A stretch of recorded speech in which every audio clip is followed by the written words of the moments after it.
Tıpkı eskiden de olduğu gibi hepinize merhaba arkadaşlar, kanalımıza hoş geldiniz. Ben Emre ve bugün yepyeni bir videoyla karşınızdayım. Öncelikle maşallah son birkaç gündür gerçekten kanal olarak iyi gidiyoruz. Bunun farkındayım. İnşallah bunun önümüzdeki dönemde de devamını getireceğim. Bugün sizlerle birlikte Ben 10 evreninde gördüğümüz farklı kişiliklere sahip olan uzaylıların listesini yapacağız. Umarım videomuzdan keyif alırsınız. Ancak videomuza geçmeden önce like atmayı, abone olmayı ve bildirimler butonuna basmayı unutmayalım. Evet, eğer hazırsanız hemen videomuza geçelim.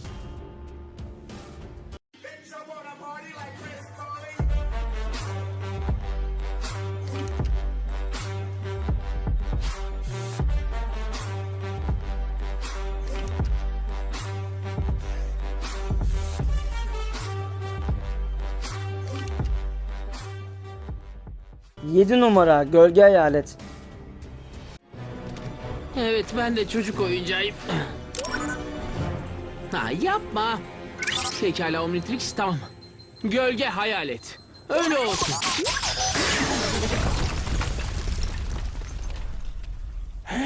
Şimdilik çok iyi.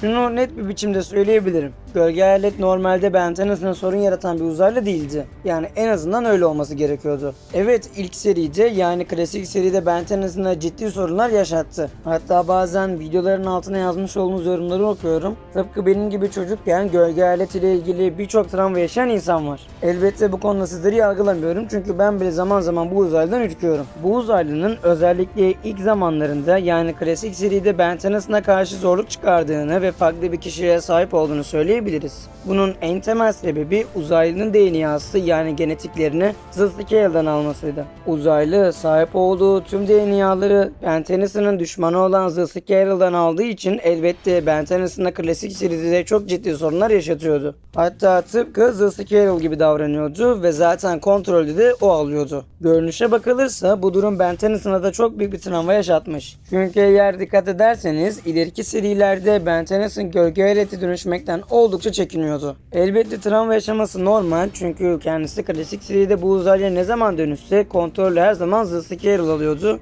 ve kendisi hiçbir şey yapamıyordu. Hatta Ben 10'ın bundan fazlasıyla ürktüğünü görmüştük. Ancak dediğim gibi kendisi klasik seride Omnitrix'ten kaçtıktan sonra Ben 10'ın ileriki sezonlarda gölge hayalete dönüştüğü zaman hiçbir şekilde zorluk yaşamamıştı. Hatta bunu Universe serisinde kendisi de dile getirmişti.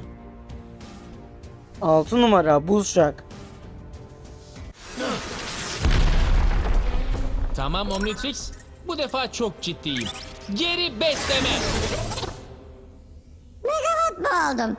Bu yeri.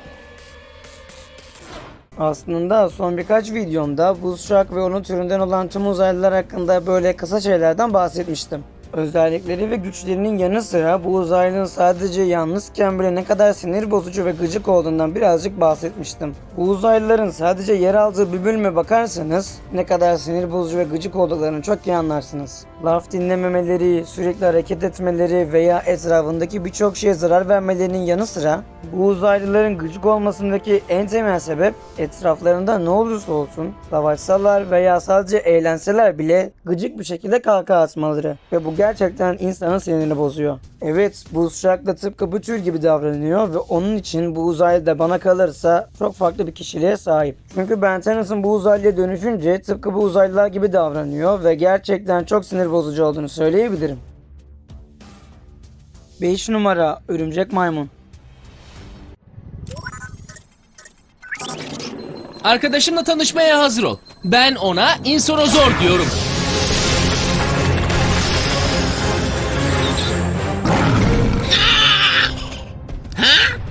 Normalde Ben 10'ın ne kadar şakacı ve espritüel bir karakter olduğunu hepimiz iyi biliyoruz. Özellikle düşmanlarıyla savaşırken bile zaman zaman espriler patlatabiliyor. Hatta yerli yersiz zamanlarda bile şakalar yapabiliyor. Ancak özellikle de Alien Force ve Ultimate Alien serilerinde Ben 10'ın örümcek maymuna dönüştüğü zaman Ciddi anlamda çok maymunsu hareketler yapıyor ve resmen bir maymun gibi davranıyor. Bunun yanı sıra örümcek maymun formunda düşmanlarıyla savaştığı zaman arada bir espriler patlattığını söyleyebilirim. Hatta yapmış olduğu bu esprilerden çok keyif alıyor ve kahkahayı patlatıyor. İşin garip yanı bundan sadece kendisi keyif alıyor. Bana soracak olursanız bu hareketlerin sadece örümcek maymuna has olduğunu söyleyebilirim. 4 numara Red.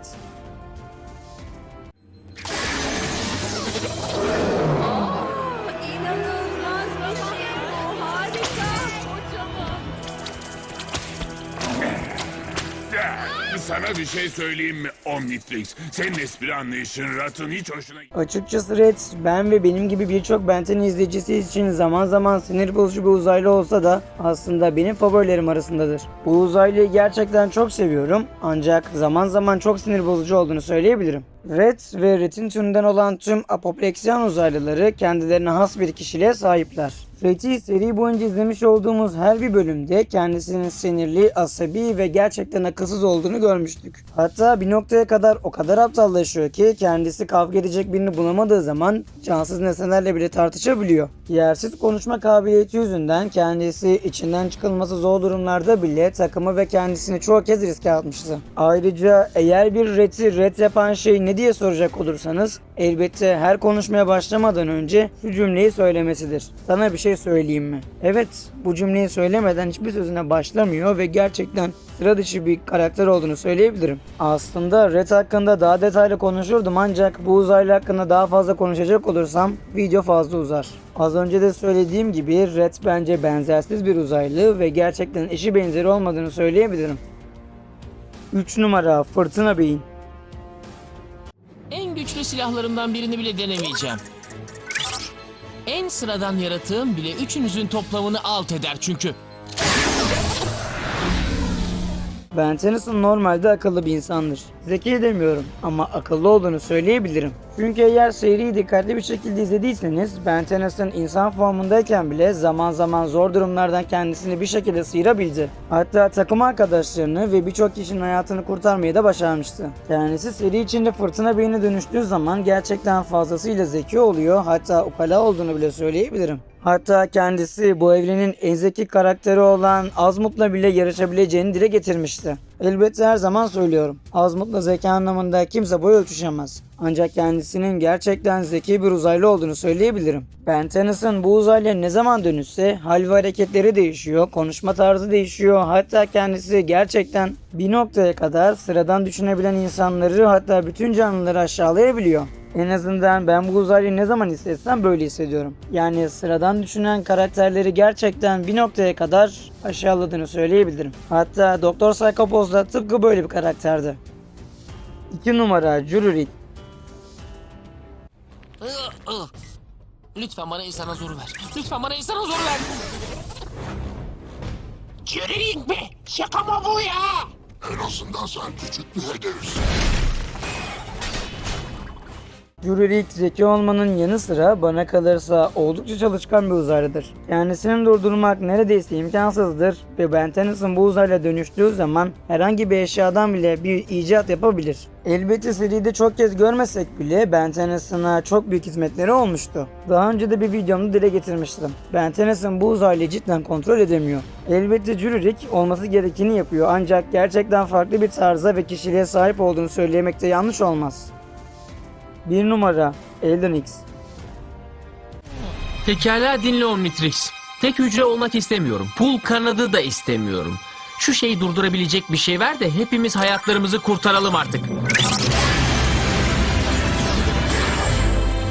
Şimdi biliyorum dostlar, birçoğunuz bu durumdan sıkıldınız. Yani Elden X'i her listenin sonuna eklememden birçoğunuz yorulmuş olabilirsiniz. Ancak şöyle son yapmış olduğum videoları dikkatli bakarsanız ben de Elden X'in her şeyi yapabileceğini birçok kez dile getirmiştim. Ancak bundan dolayı Elden X'i bütün listelere dahil etmedim tabii ki de.